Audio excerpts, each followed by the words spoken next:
ગણેશ બધાને આજે હું એક ટોપિક ઉપર વાત કરવા જઈ રહી છું, ગણેશ વિસર્જન.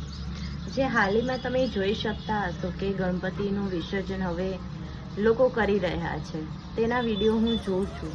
એ વિડીયો જોઈને મને અત્યંત દુઃખ લાગે છે કે જ્યારે તમે આટલી 10 દિવસ 5 દિવસ 3 દિવસ 7 દિવસ તમે પૂજા કરો છો એ મૂર્તિની, તો તમે પછી એ મૂર્તિને આવી રીતના કોઈ કેનાલ, કોઈ તળાવ કે કોઈ બી એવી ગંદવેડીવાળી જગ્યાએ શા માટે ફેંકી દો છો?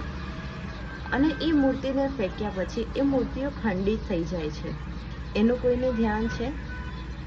એ તમે જેટલા 10 દિવસની જે પૂજા કરી છે ને, એથી 4 ગણું પાપ તમને લાગે છે આ મૂર્તિ ખંડિત થવાથી.